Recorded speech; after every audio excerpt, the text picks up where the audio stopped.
Magdiayon nga most wanted sa Maasin City, Southern Leyte na dakpan sa Panabo City, Davao del Norte. Nakatutok si Jandy Esteban.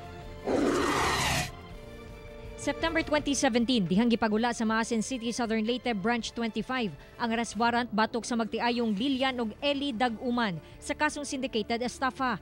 Human sa kapintuig nga pagtago-tago, nadakpan ang duha sa barangay New Visayas, Panabo City kagahapon.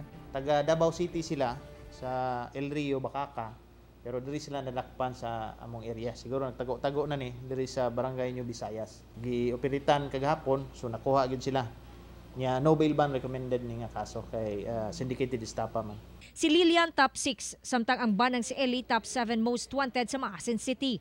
Ang modus matud pa sa duha, mang-agni nga magpamiyembro sa ilahang firm Anima Foundation Incorporated. Sa pasalig nga kung mamiyembro, mabahinan sila sa Marcos Wealth.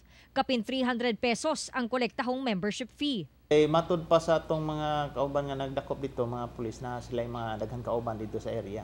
So posible na ba sila nag-recruit na punit sila o unsa ba silang modus nga ginahimo. Posible nga napod sila yung nabiktima rin sa tuwa. So may bala na to na karon kung naay mo tunga nga mga complainant. Nakatakdang ibalik ngadto sa Maasin City ang mga dinakpan aron atubangon ang maong kaso. Kauban si Melchor Awing sa kamera. Ako si Jandy Esteban para sa One Mindanao.